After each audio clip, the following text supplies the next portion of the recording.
사랑의 하나님, 구원받은 하늘 백성으로 살게 하심 감사드립니다. 크신 은혜와 사랑을 받은 사람답게 기쁨과 감사로 찬양하며 살게 하옵소서. 언제 어디서나 구원의 감동이 넘치게 하시고 무슨 일이든지 마음을 다하여 죽게 하듯 하며 살게 하옵소서. 예배하기 위해 모인 우리의 마음과 생각을 지켜주시기 원합니다. 근심과 걱정, 불안과 염려도 평안으로 바꾸어 주옵소서. 삶의 모든 일이 하나님의 뜻에 있음을 믿습니다. 겸손하게 머리 숙였습니다. 은혜의 시간 되게 하여 주옵소서. 객지에 있는 이들, 외국 군대에 가 있는 이들, 치료와 회복을 위해 안타까운 마음으로 병상에 있는 이들, 지교회, 형제교회, 협력교회 목회자와 성도들, 선교지, 선교사 모두에게 평안의 소식이 오고 가게 하여 주옵소서. 같은 시간에 간화실에서, 교육부실에서, 농학교회에서 예배하는 이들도 있습니다. 저들도 은혜가 충만한 시간 되게 하여 주옵소서. 말씀 전합니다. 전하고 듣는 모두에게 성령으로 함께하여 주옵소서. 악한 마귀 틈타지 못하도록 지키실 것을 믿고 예수님의 이름으로 기도하옵나이다. 아멘. 할렐루야. 오늘도 주 안에서 평안하시기를 축원합니다. 성경을 들고 고백합니다. 저는 예수 믿어 구원받았습니다. 저는 예수 믿어 하나님 자녀 되었습니다. 저는 예수 믿어 천국 백성 되었습니다. 하나님께서 선물로 주신 오늘 하나님 말씀으로 가르침을 받습니다. 눈을 열어 주의 법 안에 있는 놀라운 진리를 보고 깨닫게 하소서. 아멘으로 순종하여 하나님께 영광 돌리는 삶 되게 하소서. 아멘. 그런 삶이 되시기를 축원합니다. 혹시 가까운 분에게 혹은 잘 모르는 분에게 큰 돈을 그냥 받아보신 적 있으신지요? 요즘에는 금융 관련 범죄가 많아서 누가 보낸 것인지 모르는 돈이 통장에 들어와 있다면 쓰면 안 됩니다. 잘못하면 처벌받을 수가 있습니다. 길거리에서 돈다발을 발견했어도 신고해야지 그거를 집에 가지고 가면 안 됩니다. 큰일 납니다. 남의 거에 신경 쓰면 안 되고 내 것을 가진 것, 내가 가진 것을 남이 신경 쓰는 것도 관심 끄면 됩니다. 그런데 지난 6월에 전라남도 순천에서 그런 일이 있었습니다. 어떤 마을 주민들 통장에 수천만 원씩 입금이 됐어요. 국내 재벌 중에 한 분이 고향 주민, 자기가 태어난 그 고향 주민 280명에게 적게는 2,600만 원부터 많게는 1억까지 송금해 주었습니다. 얼마나 그 동네에서 오래 살았느냐에 따라서 5등급으로 나누어서 돈을 주었다는 겁니다. 그 동네에서 82년 동안 사신 분은 1억 원 정도를 받고 꿈꾸는 것 같다 그랬어요. 그리고 초등학교, 중학교 동창생 80명에게도 1억씩 주었습니다. 고등학교 동창들에게는 5천만 원씩 주었어요. 여기까지가 지난 6월 달에 보도된 내용입니다. 그런데 2주 전에 초등학교 동창 10명에게 1억씩 또 줬답니다. 아마 명단에서 빠졌던 모양입니다. 저는 군대에서 전역하던 1977년 3월부터 이때까지 부천에 적을 두고 살고 있습니다. 46년째인데 누구 하나 부천에 오래 산다고 1,000원짜리 하나는 준 적이 없습니다. 부천하고 순천하고 천자는 같은데 왜 부천에는 그런 일이 없을까? 저도 오랜만에 초등학교 동창들, 저는 인천 영화 초등학교를 나오는데 우리 반은 한 반이었어. 그러니까 한 반밖에 없으니까 거의 기억나거든요. 그 친구들은 뭐 할까? 중학교 나도 다녔고 고등학교도 다녔는데 그 동창들은 뭐 할까? 궁금해졌습니다. 여러분에게 묻고 싶습니다. 여러분은 생각지도 못한 그 놀라운 일을 언제 경험하셨습니까? 우리는 하나님으로부터 순천 사는 사람들보다 그 사람들이 받은 돈보다 더 크고 엄청난 사랑과 은혜를 받은 사람들입니다. 문제는 어떤 사람은 그 받은 은혜를 감사로 받고 어떤 사람은 헛되이 받습니다. 그래서 바울은 고린도 교회 성도들에게 하나님의 은혜를 헛되이 받지 말라고 그랬어요. 우리가 하나님과 함께 일하는 자로서 너희를 구원하노니 하나님의 은혜를 헛되이 받지 말아라. 여기서 말하는 하나님의 은혜는 바로 앞부분에 잘 나와 있습니다. 그런즉 누구든지 그리스도 안에 있으면 새로운 피조물이라 이전 것은 지나갔으니 보라 새 것이 되었도다. 모든 것이 하나님께로서 났으며 그가 그리스도로 말미암아 우리를 자기와 화목하게 하셨다고 했습니다. 그리스도 안에서 예수 믿음으로 새로운 피조물이 됐고 새 것이 된 것, 그리스도로 말미암아 하나님과 나와의 관계가 회복된 것, 이것이 큰 은혜라는 말입니다. 여러분 이 은혜를 감사하며 사십니까? 이보다 더 큰 은혜가 어디 있나요? 예수 믿는다는 이유만으로 구원받고 하나님 나라의 백성이 되었고 하나님을 아버지라고 부르게 되었고 영원히 살게 되었습니다.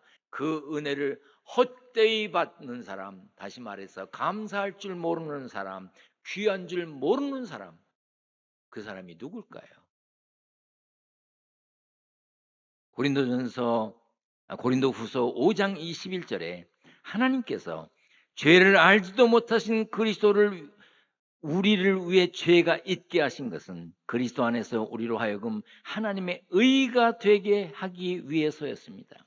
하나님이 예수님을 보내셔서 우리를 대신하여 죄값을 치르게 하신 것, 그래서 누구든지 예수 믿으면 구원받고 영생을 얻고 천국 백성이 되고 하나님의 자녀가 되게 하신 것 은혜입니다.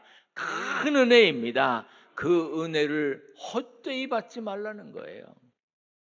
우리는 예수 믿는다는 이유만으로 과분한 하나님의 선물, 하나님의 은혜를 받았습니다.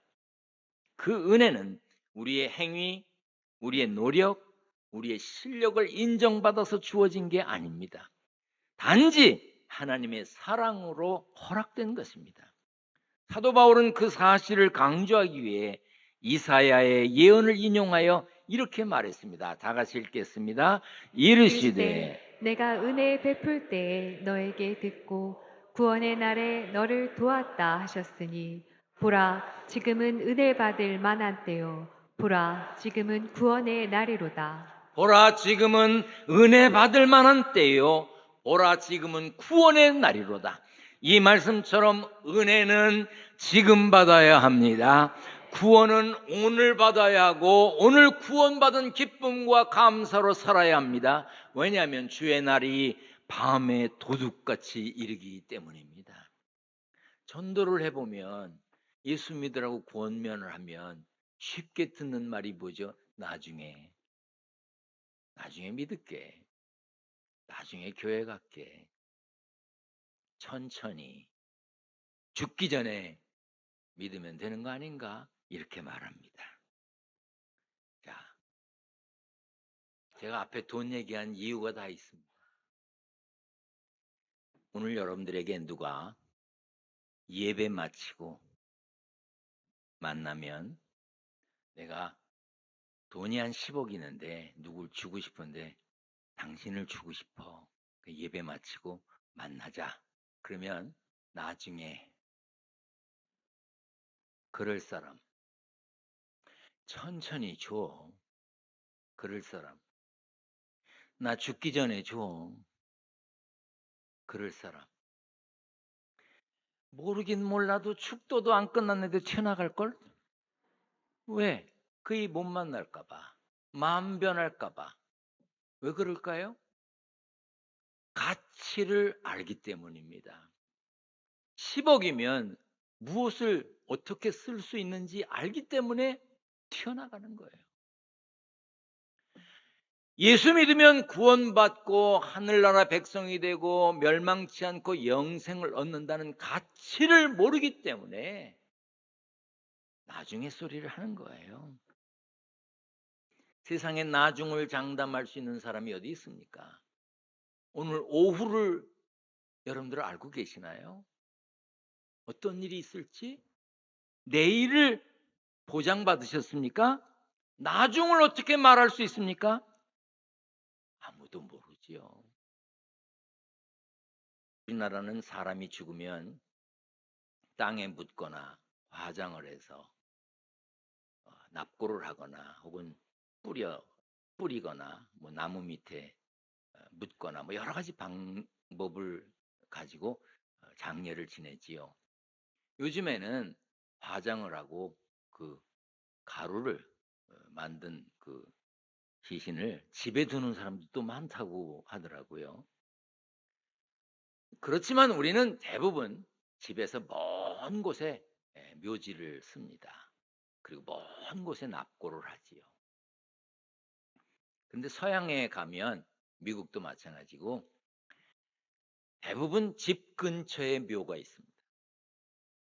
그리고 교회 옆에 우리는 주차장을 신경 쓰는데 미국 사람들은 묘지를 신경 씁니다. 그래서 교회 옆에 묘지가 거의 다 있어요. 그런데 가보면 그 묘비가 있는데 재미난 글들이 많아요. 왜냐하면 그 사람을 추모하는 글이나 그 사람에 대한 아쉬움을 거기다 표현하기도 했습니다. 그래서 아주 재미나요. 우리나라는 뭐 아무개 묘라고 해놓고 몇 년 몇 월 며칠 날 태어났고 몇 월 며칠 날 죽고 아들은 누구고 며느리는 누구고 손자는 누구고 주로 그런 거 쓰잖아요. 근데 서양 사람들은 그런 거 잘 안 씁니다. 그런데 어느 날 한 사람이 무덤 앞에서 세 줄짜리 묘비에 쓰여진 글을 읽게 됐습니다. 거기 첫 줄에 나도 전에는 당신처럼 그 자리에 그렇게 서 있었어. 두 번째 줄에 나도 전에는 당신처럼 그곳에 서서 그렇게 웃고 있었어. 셋째 줄에 이제 당신도 나처럼 죽을 준비를 하시오. 여러분들이 돌아가셨을 때 묘비를 만든다면 뭐라고 쓰고 싶습니까? 어떤 분은 이렇게 쓰고 싶다고 그러더라고요. 아, 한참 띄어서 쉽, 그리고 한참 띄어서 다, 아쉽다 이렇게 쓰고 싶대요. 여러분은 뭐라고 쓰고 싶으십니까? 100년을 살든 200년을 살든 결국 우리는 가게 될 텐데 야고보서에 내일 일을 너희가 알지 못하는도다. 너희 생명이 무엇이냐? 너희는 잠깐 보이다가 없어지는 안개니라. 그래서 지금 은혜 받을 때요. 지금 구원의 날이로다. 지금 예수 믿어야 하고 지금 은혜 받은 사람답게 살아야 한다는 거예요. 하나님의 은혜를 헛되이 받지 않는 사람은 이렇게 삽니다. 우리가 이 직분이 비방을 받지 않게 하려고 무엇이든지 아무에게도 꺼리끼지 않게 하고 그랬어. 바울은 누구에게든지 비난받지 않으려고 노력했어. 그리고 흠이 될 만한 일도 하지 않았습니다. 은혜를 제대로 받으면 은혜 받은 사람답게 살아야 하는 것입니다. 설교를 들으면 뭐합니까? 은혜 받았으면 뭐합니까? 생활로 드러나야지. 가정에서도 은혜 받은 사람다워야 합니다. 남편에게, 아내에게, 자녀에게, 부모에게 받은 은혜와 사랑을 나눠야 합니다. 사랑은 무례히 행치 않는 것이라고 했다면 남편에게, 아내에게, 또 자녀에게까지도 무례히 행치 않아야 합니다. 밖에 나가면 젠틀맨이야, 신사야, 깍듯하고 예의 바라. 그런데 집에만 가면 함부로 말하고 함부로 행동한다면, 가족에게 함부로 말한다면 그 사람이 은혜 받은 사람일까요? 어떤 목사님이 주일날 설교를 마치고 집에 가셨는데 사모님이 이불을 싸더래요, 이불을. 그래서 뭐 하냐고 그러니까 이사 가려고 그런다고. 아니 왜 이사를 어디로 가는데 이불을 싸냐고. 강대상으로 가려고 그런다고. 당신은 설교할 때 보면 참 정말 멋있고 가정에서 잘하라고 그러고 설교하는데 집에만 오면 제대로 못하니 강대상에 가서 삽시다 그러더라는 거야. 제가 이 예화를 이야기하면서도 제 안에 눈치가 보입니다. 오늘 또 집에 가서 짐을 쌀까 봐. 신앙생활하는 사람이라면 가정에서 먼저 은혜 받은 사람다워야 하지 않을까요? 부모에게 상처받는 아이들이 많습니다. 엄마 아빠가 교회만 오면 뭐 생글생글 웃고 친절하고 남에게 할렐루야하고 승리하세요 하고 막 대단한데 집에만 오면 애들에게 잔소리 심하게 하고 소리 지르고 무시하고, 그러니까 아이들이 상처를 받습니다. 일터에서도 예수 믿는 사람, 은혜 받은 사람다워야 합니다. 직장에서 높은 직급에 있는 사람일수록, 사장님일수록 더 비방받지 않도록 노력해야 하고 흠이 되지 않도록 노력해야 합니다. 직장에서도 일터에서도 하나님의 공평과 정의가 이루어져야 합니다. 물론 어려운 일이지요. 때로는 손해볼 수도 있습니다. 그러나 우리가 세상 사람들과 같지 않아야 하는 것 아닌가요? 교회에서도 정말 말씀을 듣고 찬양을 하고 기도하고 은혜 받은 사람이라면 은혜 받은 사람다워야 하는 거 아닌가요? 성도들끼리도 은혜 받은 사람다워야 하는 거 아니에요? 목사에게도 은혜 받은 사람처럼 대해야 되는 것 아닌가요? 찬양을 하고 기도하고 설교 시간에 아멘을 하면 뭐합니까? 그렇지 않다면 신앙생활하는 의미가, 아니 왜 신앙생활할까? 의미는 그만두고라도, 왜? 취미로 모이는 동호회라고 할지라도 같이 모이는 사람에게 예의를 갖춰야 되는 거 아니에요? 그리스도인이라면, 예배하는 사람이라면, 찬양하는 사람이라면, 기도하는 사람이라면, 말씀을 듣는 사람이라면 적어도 신앙인으로서의 부끄럽지 않은 삶이 되려고 노력은 해야 될 거 아니냐 이 말이에요. 올해 주제의 말씀이 골로새서 3장 23절입니다. 다 같이 다시 읽습니다. 시작. 무슨 일을 하든지 마음을 다하여 주께 하듯 하고 사람에게 하듯 하지 말라. 여러분이 금년 1월 1일부터 지금까지, 어제까지 정말 마음을 다해서 주께 하듯 말하셨습니까? 주께 하듯 행동하셨나요? 정말 그리스도인다웠습니까? 그것이 문제라는 거예요. 그리고 고난과 역경을 잘 이기는 것도 은혜 받은 사람의 모습입니다.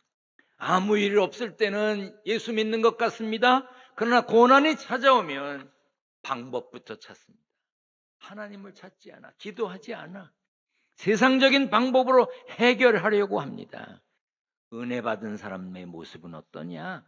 오늘 본문 4, 5절입니다. 같이 읽습니다. 오히려 오히려 우리는 우리는 모든 일에 하나님의 일꾼답게 행동했습니다. 우리는 매번 환난과 역경과 어려움을 견뎌냈습니다.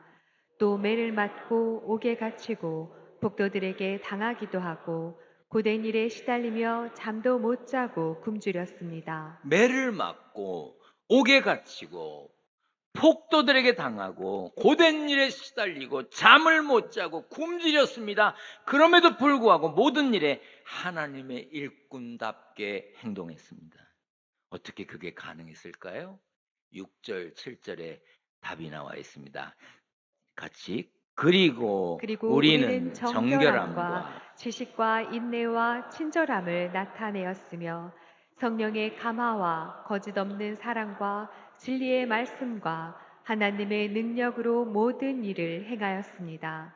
우리는 의를 무기 삼아 양손에 지니고 다녔습니다. 의를 무기 삼았어요. 하나님의 의, 하나님의 옳음, 하나님의 뜻을 양손에 잡고 신앙생활하니까 그런 일도 견딜 수 있었다는 것입니다.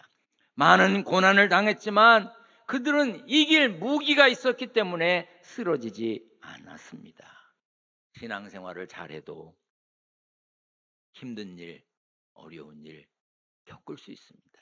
모욕을 당하기도 하고 때로는 멸시를 당하기도 합니다. 나는 아무 잘못도 한 것이 없는데 억울한 일을 당하기도 합니다. 그럴 때 여러분은 어떻게 하십니까? 대부분은 불평과 불만과 원망과 탄식을 말합니다. 그러나 성경은 고난과 역경 앞에서 가져야 될 자세를 이렇게 말씀합니다. 같이 읽습니다. 여호와 앞에 잠잠하고 잠잠하고 참고 기다리라. 자기 길이 형통하며 악한 꾀를 이루는 자 때문에 불평하지 말지어다. 분을 그치고 노를 버리며 불평하지 말라. 오히려 악을 만들 뿐이라. 잠잠하고 참고 기다리라는 거예요. 분을 그치고 노를 버리고 불평하지 말라는 겁니다. 그런데 쉽습니까? 어렵습니다. 세상에는 인생의 고난과 역경에 대한 완벽한 정답을 가지고 있지 못합니다. 그러므로 왜라는 질문을 멈추고 어떻게라고 하는 답을 찾아야 합니다. 시편 34편 19절에 의인은 고난이 많으나 여호와께서 그의 모든 고난에서 건지신다고 했습니다. 골프를 하시나요? 골프공을 보신 적 있으신가요? 한번 보겠습니다. 골프공은 이렇게 생겼습니다. 탁구공만 합니다. 그런데 골프공은 맨질맨질하지가 않습니다. 울퉁불퉁합니다. 골프공을 왜 울퉁불퉁하게 만들었을까요? 골프공도 처음에는 탁구공처럼 맨질맨질했습니다. 그런데 골프를 치는 사람들이 잘못 치다 보면 찢어지기도 하고 또 뜯겨나가서 흠집이 생기기도 했습니다. 그러면 새 공을 썼어요.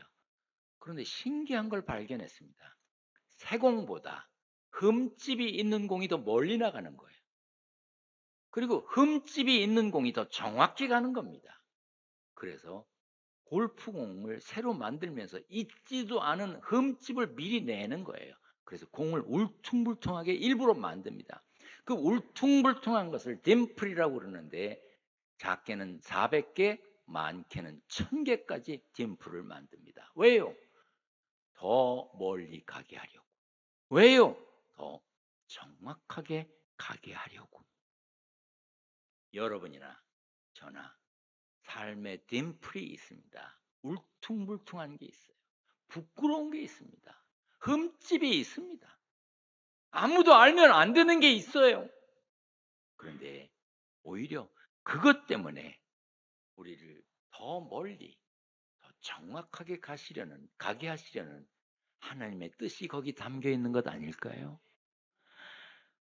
굴곡과 흠집을 하나님이 주신 것이라고 받으면 어떨까요?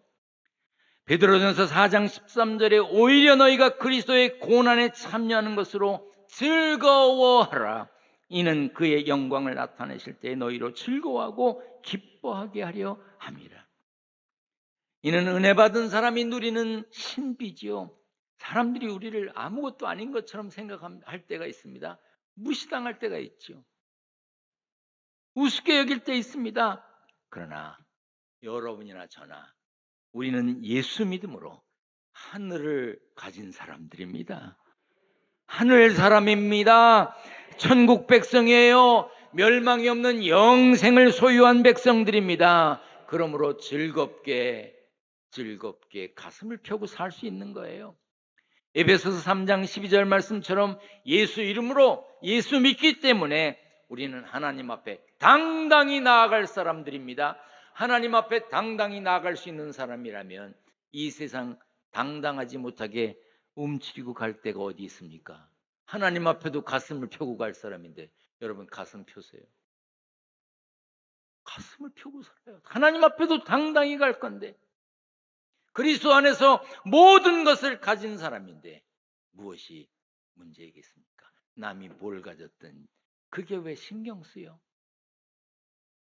똑같이 수영복 입고 물속에서 허우적대는 것 같지만 바깥에 나와서 옷 입고 자동차를 타고 가는 집이 다르지 않아요? 우리 세상에서 허우적거리고 사는 것 같지만 우리가 갈 곳은 하늘나라입니다. 천국의 소망으로 기쁨과 감사로 사시기를 축원합니다. 축원합니다. 전능하신 하나님 감사합니다. 예수 이름으로 예수 믿음으로 하나님께 당당히 나아갈 수 있다면 이 세상 어디에 누구 앞에 당당히 못 나갈 이유가 있을까요? 우리는 그리스도 안에서 모든 것을 가진 자임을 깨달았습니다. 어떤 상황에서도 예수 이름으로 당당하게 살게 하여 주옵소서. 세상에 살면서 얻은 소득을 구별하여 하나님께 드립니다. 11조, 감사헌금, 건축헌금, 선교헌금, 일천번제물 성도들의 정성을 받아 주옵소서. 예수님의 이름으로 기도하옵나이다. 아멘.